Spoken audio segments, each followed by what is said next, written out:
अच्छा, जब भी हम वर्ल्ड पीस या विश्व शांति की बात करते हैं तो हमारे दिमाग में क्या आता है? शायद देशों के बीच बड़ी बड़ी पॉलिटिकल ट्रीटीज या फिर युद्ध विराम की घोषणाएं, यही सब है ना? लेकिन क्या होगा अगर मैं कहूं कि असली और टिकाऊ शांति की नींव कहीं और है, हमारे समाज के, हमारे कल्चर के ताने बाने में ही बुनी हुई है। आज हम शांति की एक ऐसी ही रणनीति को समझने की कोशिश करेंगे जो सियासत से कहीं आगे जाकर साइकोलॉजी, कानून और हमारी रोजमर्रा की जिंदगी पर नजर डालती है। ये सवाल हम सबके मन में कभी ना कभी तो आता ही है। इतिहास को देखें तो वो जंग और लड़ाइयों से भरा पड़ा है, वर्ल्ड वॉर 1 से लेकर आज तक। तो क्या सच में एक शांति से भरी दुनिया मुमकिन भी है? देखिए, ये सवाल जितना नेचुरल है उतना ही इम्पोर्टेंट भी। और आज का ये विश्लेषण इसी बात पर है कि पीस रिसर्च हमें बताती है कि हाँ, ये मुमकिन है और इसका एक प्रैक्टिकल रास्ता भी है। तो चलिए इस बात में थोड़ा और गहरा उतरते हैं। सबसे पहले हमें शांति को देखने का अपना नजरिया ही बदलना होगा। शांति का मतलब सिर्फ ये नहीं है कि लड़ाई नहीं हो रही है। पीस रिसर्च हमें बताती है कि इसका एक कहीं ज्यादा गहरा और मजबूत मतलब है। शांति शोधकर्ता योहान गाल्टुंग ने दो तरह की शांति के बीच एक बहुत ही जरूरी फर्क बताया। एक है नेगेटिव पीस यानी नकारात्मक शांति। इसे ऐसे समझिए जैसे किसी तोप के ऊपर एक कबूतर बैठा हो। हाँ, अभी गोली नहीं चल रही, लेकिन खतरा तो वहीं का वहीं है। असली लक्ष्य है पॉजिटिव पीस यानी सकारात्मक शांति। ये एक फलते फूलते पेड़ की तरह है जिसके नीचे हर कोई सुरक्षित और खुश महसूस कर सकता है। मतलब एक ऐसा समाज जिसका ढांचा ही ऐसा हो कि वो अन्याय और भेदभाव को खत्म कर दे ताकि हर इंसान बिना किसी डर के अपनी जिंदगी जी सके। तो सवाल ये है कि हम इस सकारात्मक शांति तक पहुंचेंगे कैसे? इसका जवाब शायद आपको थोड़ा हैरान कर दे। इसका जवाब किसी पॉलिटिकल ट्रीटी में नहीं, बल्कि हमारे अंदर एक बहुत ही बेसिक ह्यूमन इमोशन में छिपा है। और यही इस पूरी रणनीति की मनोवैज्ञानिक बुनियाद है। हाँ, ये सुनने में शायद थोड़ा अजीब लगे, लेकिन फ्रांज ज़ेडलिका का ये कोटेशन बिल्कुल साफ कहता है, सहानुभूति यानी एम्पैथी ही शांति की चाबी है। ये कोई छोटा मोटा फैक्टर नहीं, बल्कि वो धुरी है जिस पर एक पीसफुल सोसाइटी घूमता है। ये वो धागा है जो हम सबको एक साथ जोड़ता है। तो इस कंटेक्स्ट में सहानुभूति का असली मतलब क्या है? क्या इसका मतलब सिर्फ दूसरों की फीलिंग्स को समझना है? नहीं, ये उससे कहीं ज्यादा गहरी बात है। इसका मतलब है किसी दूसरे इंसान के दर्द को पहचानना और फिर जो सबसे जरूरी है, उस दर्द को कम करने के लिए एक्शन लेने की एक गहरी अंदरूनी चाहत होना। ये पहचान और एक्शन का एक बहुत ही पावरफुल कॉम्बिनेशन है। अच्छा, तो अगर सहानुभूति शांति की जड़ है, तो वो क्या चीजें हैं जो इसे बढ़ने से रोकती हैं? सबसे पहले तो बचपन में मिली हिंसा या अनदेखी। ये सहानुभूति के पौधे को जड़ से ही कमजोर कर देती है। दूसरी चीज है एक टूटी हुई ढाल।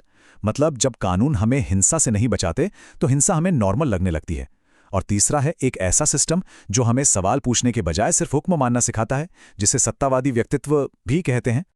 तो अब एक इंसान से आगे बढ़कर पूरे समाज की बात करते हैं। अगर हमें बड़े पैमाने पर सहानुभूति को जगाना है और उसे बचाकर रखना है, तो हमें ऐसे समाज बनाने होंगे जो इसे खाद पानी दें। और इसके लिए कुछ बुनियादी पिलर्स की जरूरत होती है। एक पीसफुल सोसाइटी 3 मजबूत खंभों पर खड़ा होता है। पहला खंभा हमारे घरों में बनता है, यानी ऐसी परवरिश जिसमें हिंसा ना हो, जहां बच्चे डर से नहीं बल्कि एम्पैथी से सीखते हैं। दूसरा खंभा हमारे रिश्तों में बनता है, यानी जेंडर इक्वालिटी, जो ये पक्का करती है कि समाज अपनी आधी आबादी के दर्द को नजरअंदाज ना करे।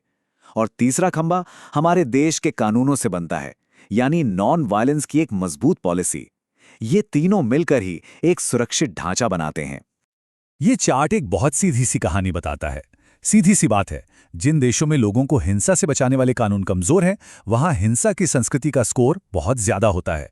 इसे विधान शांति का गठजोड़ कहते हैं। जिन देशों में लोगों को हिंसा से बचाने के लिए मजबूत कानून है, वो देश ज्यादा शांतिपूर्ण होते हैं। मतलब मजबूत कानून सिर्फ नियम नहीं बनाते, वो एक पीसफुल सोसाइटी की नींव रखते हैं। ये हिंसा की संस्कृति सूचकांक कई चीजों को मापता है, जैसे कि देश में मौत की सजा है या नहीं, टॉर्चर के खिलाफ क्या कानून है, और महिलाओं, बच्चों और LGBTQ+ समुदाय यानी लेस्बियन, गे, बायसेक्सुअल, ट्रांसजेंडर और दूसरे सेक्सुअल माइनॉरिटीज के खिलाफ हिंसा पर क्या कानून है। और यहाँ एक बहुत ही चौंकाने वाली बात सामने आती है। जो देश अपने ही नागरिकों के प्रति हिंसक होते हैं, अक्सर वही देश अपनी सरहदों के बाहर भी हिंसा फैलाते हैं। तो ठीक है, हमने बड़े बड़े स्ट्रक्चर और सिद्धांतों की बात तो कर ली, लेकिन ये शांति असल में हमारी रोजमर्रा की जिंदगी में कैसे आएगी? क्योंकि शांति सिर्फ कानूनों और पॉलिसीज में नहीं जीती, वो तो हमारे स्कूलों में, हमारे मीडिया में और हम एक दूसरे से कैसे बात करते हैं उसमें जिंदा रहती है। चलिए देखते हैं कि इसे प्रैक्टिस में कैसे लाया जा सकता है। चलिए कुछ कॉन्क्रीट एग्जाम्पल्स देखते हैं। जैसे एजुकेशन में हम बच्चों को नॉन वायलेंट कम्युनिकेशन सिखा सकते हैं ताकि वो अपनी लड़ाइयों को बात करके शांति से सुलझा सकें। मीडिया जो सिर्फ जंग और अपराध दिखाता है, वो शांति की कोशिशों और सहयोग की कहानियों पर भी फोकस कर सकता है। और हाँ, पुरुषत्व की जो पारंपरिक धारणा है उसे हिंसा से हटाकर देखभाल करने और एक एक्टिव पिता बनने की तरफ मोड़ा जा सकता है। और हाँ, पुरुषत्व या मैस्कुलिनिटी की सोच को बदलना ये बहुत बहुत ज़रूरी है। इसमें पेड पैटर्निटी लीव जैसी नीतियां शामिल हैं जो पुरुषों को एक केयरगिवर की भूमिका निभाने के लिए इनकरेज करती हैं। इसमें पुरुषों को नर्सिंग या टीचिंग जैसे सोशल प्रोफेशंस में आने के लिए प्रोत्साहित करना भी शामिल है। और वाइट रिबन जैसे कैंपेन पुरुषों को महिलाओं के खिलाफ हिंसा के खिलाफ खड़े होने के लिए एक प्लेटफॉर्म देते हैं। तो अब आते हैं इस पूरे विश्लेषण के सबसे कोर आइडिया पर। हमने एम्पैथी की बात की, कानूनों की बात की, शिक्षा और पुरुषत्व की भी बात की।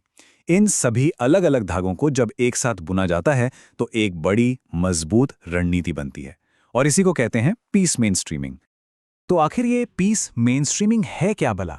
इसका सीधा सा मतलब है कि कोई सरकार ये वादा करे कि वो अपने हर फैसले में, हर पॉलिसी में और समाज के हर हिस्से में शांति को प्रायोरिटी देगी।